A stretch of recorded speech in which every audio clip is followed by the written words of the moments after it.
नमस्कार दर्शक बंधु आज क्षुद्र भिडियो आपण मानक स्वागत।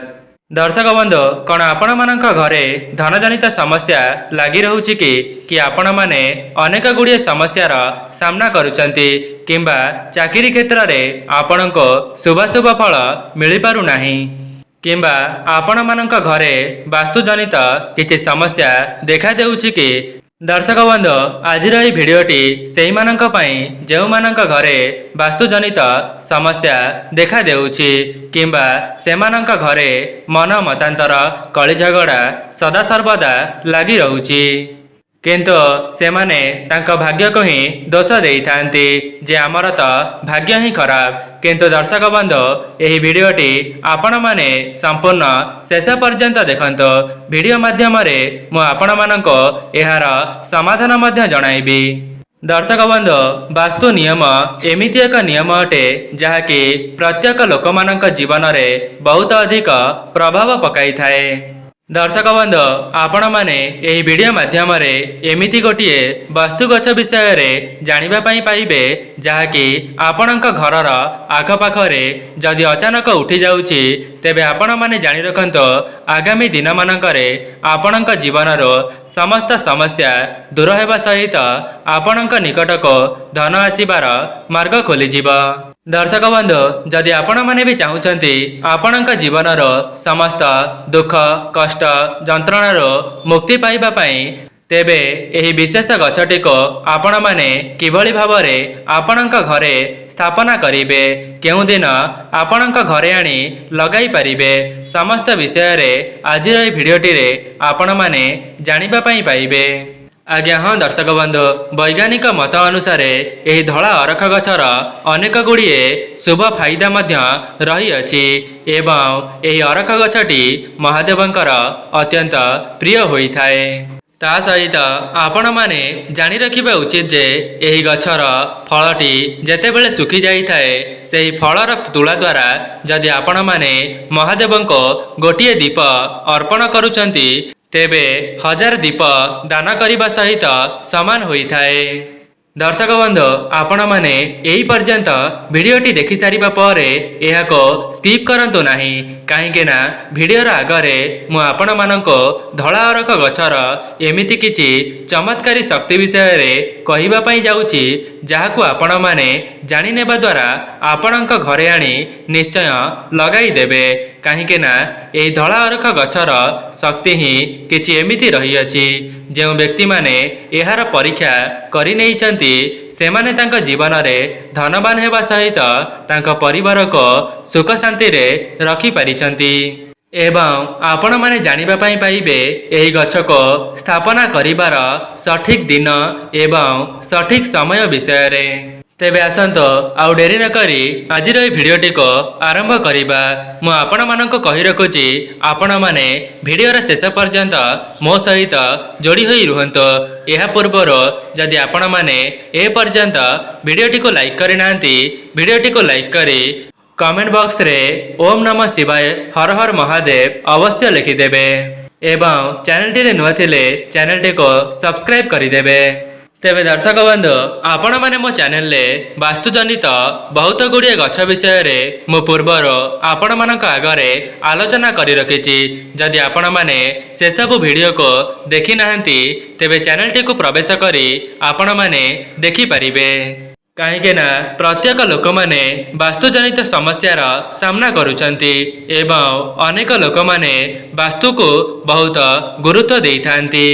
जो माने भी यही वीडियोटी को देखुचंती जदि आपण माने भी वास्तु टिप्स को आपणक जीवन रे आपणाई नेबे तेबे आपण माने निजे देखिबे पूर्वर परिस्थिति एवं वर्तमान परिस्थिति रे केते मात्रा रे सुधार आसुची। तेबे आसंतु जानिबा धला अरख गछटी को आपण माने केउ दिन एवं केउ समय रे आपणक घरे आनी स्थापना करिवे आज भिडियो रे यही विषय रे आलोचना करिबा। दर्शक बंधु आपण माने सुनिथिबे धला अरख गछर क्षीर बाहरी थाए एवं अनेक लोक मानकर मत रही जे जो गछर क्षीर बाहरी थाए सेही गछ को आपणक घरर आखपाखरे रखिबे नाही। यह प्रायतः गाँ गहली रे सुनिबा पई मिलु थाई पारे। दर्शक बंधु आउ किछि लोकंकर एमिति भी मत रही थाए एही गछटी आपणक घरर पाखरे रहिबा द्वारा मध्य आपणक घरे अशांति कली झगड़ा मन मतांतर लागी रहुछि। आपण माने भिडियोर आगरे सेही सबु विषय मध्य जानिबा पई पाइबे। प्रथमे आसंतु जानिबा धला अरख गछर धनजनित समस्या को किभली भाबरे नाश करिथाए। जदि आपण माने धनजनित समस्या रे फसी जाइछंती किंबा ऋण कर्ज जनित समस्यार सामना करूछंती तेबे सेथिरो आपण माने किभली भाबरे मुक्ति पाइबे। जदि भी आपण माने धनजनित समस्यार सामना करूछंती किंबा ऋण कर्जरे आपण माने बुड़ी जाइछंती तेबे से सबरो आपण माने किभली भाबरे मुक्ति पाई परिबे। दर्शक बंधु जेतेबेले धला अरख गछटी 100 वर्षरो ऊर्ध्व होइजिब अर्थात जेते सेही गछटी पुरुणा होई होई चालुथिब तेबे सेही गछर अनेक गुड़िए चमत्कारी शक्ति बास करिथांती जहाँकि सेही गछर चेररे समाहित होई जांती। तेणुकरी जदि आपण माने चाहिबे एही चेर को अभिमंत्रित करी आपणक शरीर रे धारण करि परिबे। काहेकि ना तंत्रशास्त्र रे उल्लेख करा जाइछि जे अरख गछर चेर को आपण माने निजर मनोकामना को पूर्ण करिबा पई व्यवहार करि परिबे। एवं शास्त्र रे मान्यता अछि धला अरखर चेरटी को श्री गणेशंकर कारक रूप रे मान्यता रहिछि। एवं ए अरख गछर फूलटी महादेवंकर बहुत प्रिय होई थाए। कहा जाए जो घरर आखपाखरे किंबा बगीचारे एही गछटी रही थाए सेही घरे धन वृद्धि होई चली थाए। तेबे आपण माने एही धला अरख गछटी को महादेवंकर प्रिय बार अर्थात सोमवार दिन आपणक घर को नहीं करी आसंतो। जदि भी एही गछटी को आपण माने आपणक घरे स्थापना करिबा पई चाहुचंती तेबे आपणक मुख्य द्वारर ठीक डाहाण पटे सोमवार दिन स्थापना करंतो। एपरी करिबा द्वारा आपणकर धनजनित समस्या सबुदिन पई दूर होइजिब। जदि भी आपण माने ऋण कर्जरे बुड़ी जाइतिले तेबे आपणकर ऋण कर्ज 1 मास मध्यरे सुझिजिब।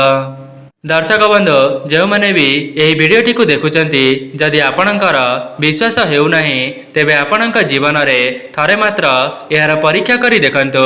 किए जाने आपणकर गोटिए प्रयास द्वारा आपणकर भाग्य संपूर्ण भाव रे परिवर्तन होई जाई पारे। दर्शक बंधु आपण माने भाबुथिबे एही गछटी को आमे माने केउठारु संग्रह करिबा तेबे मु आपण माननको कहि रखुची एही गछटी ऑनलाइन ले मध्य अवेलेबल अछि।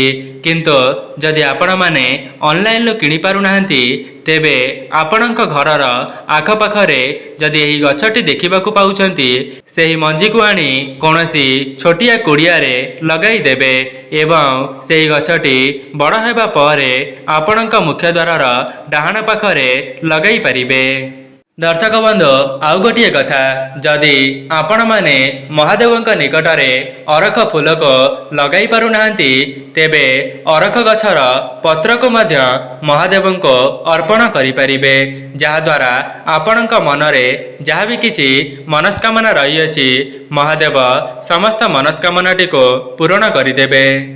एवं आपण माने देखिथिबे दुई प्रकारर अरख गछ रही थाए गोटिए धला रंगर आउ गोटिए बैगणी रंगर। धला अरखटी अनेक जगार सबुबेले उठी न थाए किंतु प्रायतः जगार नील अरख देखा देई थाए। जदि भी आपणक घरर आखपाखरे धला अरख गछ को देखुचंती तेबे तुरंत आपणक घरे आनी लगाई दियंतो जहा द्वारा आपणक भाग्य उन्नति आसीब। कहीं ना यही गछटी जो मानक घरे आपे आपे उठी थाए सेही घरर उन्नति को केही मध्य रोकी पारिबे नाही।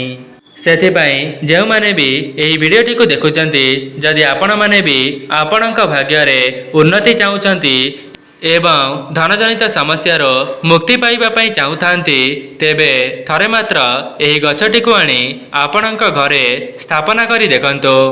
तेबे दर्शक बंधु एबे आसंतु जानिबा धला अरख गछर कौन सब फायदा रहिछि। ଆପଣମାନେ ଏହି ଧଳା ଅରଖ ଚେରଟିକୁ ନିଜ ଘରକୁ ସୋମବାର ଦିନ ନେଇକରି ଆସନ୍ତୁ ଏବଂ ଧଳା ଅରଖ ଚେରଟିକୁ ନିଜ ଘରକୁ ଆଣିସାରିବା ପରେ ଗଙ୍ଗା ଜଳରେ ଭଲ ଭାବରେ ଧୋଇଦେବେ। ଏହାପରେ ଓମ୍ ଗମ୍ ଗଣପତାୟ ନମଃ ଏହି ମନ୍ତ୍ରଟିକୁ 108 ଥର ଜପ କରିସାରିବା ପରେ ସେହି ଚେରକୁ ଆପଣଙ୍କ ହାତରେ କିମ୍ବା ଗଳାରେ ଡେଉଁରିଆ ଭାବରେ ପିନ୍ଧି ପାରିବେ। ଯାହାଦ୍ୱାରା କ'ଣ ହେବ ନା ଯେଉଁମାନେ ବିଦ୍ୟାର୍ଥୀ ଅଛନ୍ତି ସେମାନଙ୍କର ବିଦ୍ୟାଜନିତ ସମସ୍ୟା ଖୁବ୍ ଶୀଘ୍ର ଦୂର ହୋଇଯିବ। ଏବଂ ଏମିତି ବି କିଛି ଲୋକ ଅଛନ୍ତି ଯେଉଁମାନେ ଏହି ଗଛଟିକୁ ସେମାନଙ୍କ ଘରେ ଆଣି ଲଗାଇବା ପରେ ମଧ୍ୟ ସେମାନଙ୍କର କୌଣସି ପରିବର୍ତ୍ତନ ଆସିନଥାଏ। ଆପଣମାନଙ୍କୁ ଗୋଟିଏ କଥା କହି ରଖିବି, କେବଳ ବାସ୍ତୁ ଗଛକୁ ଆପଣଙ୍କ ଘରେ ଆଣି ଲଗାଇଦେବା ଦ୍ୱାରା ସେଥିରୁ ଆପଣଙ୍କୁ ଶୁଭଫଳ ମିଳିପାରିବ ନାହିଁ। କାହିଁକି ନା ତା ସହିତ ଆପଣଙ୍କ କର୍ମକୁ ମଧ୍ୟ ଭଲ ରଖିବା ପାଇଁ ପଡ଼ିବ, ଯାହାଦ୍ୱାରା ଈଶ୍ୱରଙ୍କର ଆଶୀର୍ବାଦ ଆପଣଙ୍କ ଉପରେ ରହିପାରିବ। ଯଦି ବି ଆପଣମାନେ ନିଜର କର୍ମକୁ ଭଲ କରିବା ସହିତ ବାସ୍ତୁକୁ ମଧ୍ୟ ଧ୍ୟାନ ଦେବେ, ତେବେ ଆଗାମୀ ଜୀବନରେ ଆପଣମାନେ ବହୁତ ଆଗକୁ ଗତି କରିପାରିବେ। ଦର୍ଶକ ବନ୍ଧୁ, ଆଉ ଗୋଟିଏ ଉପାୟ ଯାହାକି ଆପଣମାନଙ୍କୁ ବତାଇବି, ଧଳା ଅରଖ ଗଛର ମଞ୍ଜିକୁ ଆପଣମାନେ କିପରି ବ୍ୟବହାର କରିବେ। ଅର୍ଥାତ୍ ଅରଖ ଗଛର ଫଳଟି ଶୁଖିଯିବା ପରେ ସେଥିରୁ ତୁଳା ବାହାରେ ଏବଂ ସେହି ତୁଳାକୁ ଆପଣମାନେ ବଳିତା କରି ରଖିବେ। ଯଦି ବି ଆପଣଙ୍କୁ ଏହି ଗଛଟି କେଉଁଠାରେ ବି ମିଳିଯାଉଛି, ତେବେ ଏହାକୁ ହାତଛଡ଼ା କରନ୍ତୁ ନାହିଁ। କିମ୍ବା ଏହି ଗଛର ଫଳଟିକୁ ଯଦି ଆପଣମାନେ ପାଇଯାଉଛନ୍ତି, ତେବେ ଆପଣଙ୍କ ଘରକୁ ନେଇ ଆସନ୍ତୁ ଏବଂ ଏଥିରେ ତୁଳାକୁ ବାହାର କରି ବଳିତା ପ୍ରସ୍ତୁତ କରନ୍ତୁ। ଏବଂ ସେହି ବଳିତାକୁ ତିଆରି କରିସାରିବା ପରେ ଗୋଟିଏ ଦୀପକୁ ପ୍ରସ୍ତୁତ କରିବେ ଏବଂ ସେହି ଦୀପଟିକୁ ନେଇ ମହାଦେବଙ୍କ ନିକଟରେ ଅର୍ପଣ କରିଦେବେ। ଆପଣମାନେ ଚାହିଁଲେ ପ୍ରତ୍ୟେକ ମାସର ସୋମବାର ଦିନ ଆପଣଙ୍କ ଘରର ନିକଟରେ ଥିବା କୌଣସି ବି ଶିବ ମନ୍ଦିରରେ ଏହି ଦୀପଟିକୁ ନେଇ ପ୍ରଜ୍ୱଳନ କରିବେ। ଦର୍ଶକ ବନ୍ଧୁ, ଏହି ଗୋଟିଏ ଦୀପଟି ଆପଣମାନେ ପ୍ରଜ୍ୱଳନ କରିବା ଦ୍ୱାରା 108ଟି ଦୀପକୁ ଅର୍ପଣ କରିବାର ଶକ୍ତି ଆପଣଙ୍କୁ ପ୍ରଦାନ କରିଥାଏ, ଯାହାଦ୍ୱାରା ମହାଦେବ ଆପଣଙ୍କ ପୂଜାରେ ପ୍ରସନ୍ନ ହୋଇଯାଆନ୍ତି ଏବଂ ଆପଣଙ୍କ ଜୀବନର ସମସ୍ତ ଦୁଃଖ କଷ୍ଟ ଯନ୍ତ୍ରଣାକୁ ଦୂର କରିଦିଅନ୍ତି। ଦର୍ଶକ ବନ୍ଧୁ, କେବଳ ଧଳା ଅରଖ ଗଛ ହିଁ ନୁହେଁ, ଯଦି ବି ଧଳା ଅରଖ ଗଛ ସହିତ ଆପଣମାନେ ଅଁଳା ଗଛ, ବେଲ ଗଛ, ପାନ ଗଛ ଏସବୁ ଗଛକୁ ଆପଣଙ୍କ ଘରେ ଲଗାଇଦେବେ, ତେବେ ବାସ୍ତୁଜନିତ ସମସ୍ୟା ଖୁବ୍ ଶୀଘ୍ର ଦୂର ହେବା ସହିତ ଆପଣଙ୍କ ଉପରେ ଭଗବାନଙ୍କର ଆଶୀର୍ବାଦ ସଦାସର୍ବଦା ରହିବ। ସେଥିପାଇଁ ଯେଉଁମାନେ ବି ଏହି ଭିଡ଼ିଓଟିକୁ ଦେଖୁଛନ୍ତି, ଆପଣଙ୍କ ଭାଗ୍ୟରେ ଉନ୍ନତି କରିବା ପାଇଁ ଥରେ ମାତ୍ର ଏହିସବୁ ଗଛକୁ ଆପଣଙ୍କ ଘରେ ଆଣି ଲଗାଇ ଦିଅନ୍ତୁ। ଦର୍ଶକ ବନ୍ଧୁ, ଆପଣମାନଙ୍କ ମନରେ ପ୍ରଶ୍ନ ଆସୁଥିବ ଯେ ଏହି ଧଳା ଅରଖ ଗଛରୁ ତ କ୍ଷୀର ବାହାରୁଛି, ତେବେ ଆମ ଘର ପାଖରେ ଏହି ଗଛଟିକୁ ଆମେମାନେ କିପରି ଲଗାଇବା? ତା ସହିତ ଆପଣମାନେ ଭାବୁଥିବେ ଆପଣଙ୍କ ଘର ପାଖରେ ନୀଳ ଅରଖକୁ କ'ଣ ଆମେମାନେ ରଖିପାରିବା? ନାଇଁ ଆଜ୍ଞା, ଆପଣମାନେ ଯେଉଁ ନୀଳ ରଙ୍ଗର ଅରଖକୁ ଦେଖୁଛନ୍ତି ତାହା ଭିତରେ ଏମିତି କିଛି ଚମତ୍କାରୀ ଶକ୍ତି ଭରି ହୋଇ ରହିନଥାଏ, ଯାହାଦ୍ୱାରା ଆପଣମାନେ ସେହି ଗଛଟିକୁ ଲଗାଇବା ଦ୍ୱାରା କୌଣସି ଶୁଭଫଳ ମିଳିପାରିବ ନାହିଁ। ଆପଣମାନେ ଚେଷ୍ଟା କରନ୍ତୁ ଆପଣଙ୍କ ଘରେ ଧଳା ଅରଖକୁ ଆଣି ଲଗାଇବା ପାଇଁ, କାହିଁକି ନା ଧଳା ଅରଖ ଗଛରେ ଅନେକ ଗୁଡ଼ିଏ ଚମତ୍କାରୀ ଶକ୍ତି ଭରି ହୋଇ ରହିଥାଏ ଏବଂ ଏହାକୁ ଲଗାଇବା ଦ୍ୱାରା ଆପଣଙ୍କ ଘରକୁ ସକାରାତ୍ମକ ଶକ୍ତିର ଆଗମନ ହୋଇଥାଏ। ଦର୍ଶକ ବନ୍ଧୁ, ଯଦି ଆପଣମାନଙ୍କ ମନରେ କୌଣସି ମନସ୍କାମନା ରହିଥିଲା ଯାହାକି ପୂରଣ ହୋଇପାରୁନଥିଲା, ତେବେ ଆପଣମାନେ ଆପଣଙ୍କ ଘରେ ଧଳା ଅରଖ ଗଛଟିକୁ ଲଗାଇବା ପରେ ସେହି ଫୁଲକୁ ମହାଦେବଙ୍କ ନିକଟରେ ସୋମବାର ଦିନ ଅର୍ପଣ କରିବେ। ଏପରି କରିବା ଦ୍ୱାରା ଆପଣଙ୍କ ଜୀବନରେ ଦୁଃଖ କଷ୍ଟକୁ ଦୂର କରିବା ସହିତ ଆପଣଙ୍କର ସମସ୍ତ ମନସ୍କାମନାଟିକୁ ମହାଦେବ ପୂରଣ କରିଦେବେ।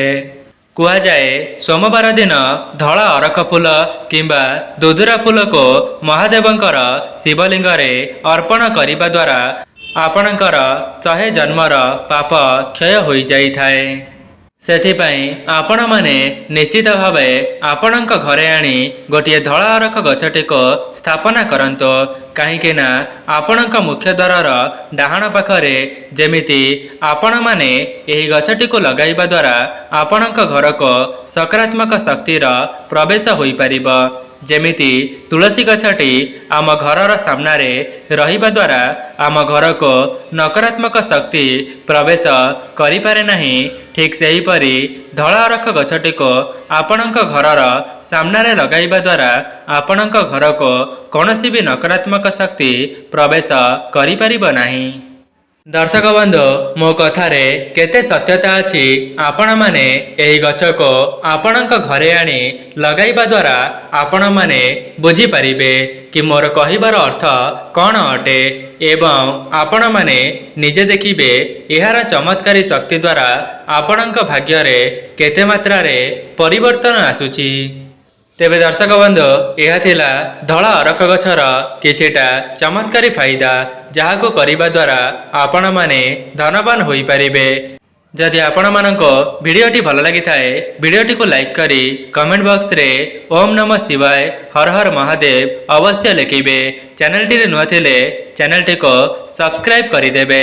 ଆଜି ପାଇଁ ରହୁଛି, ନମସ୍କାର।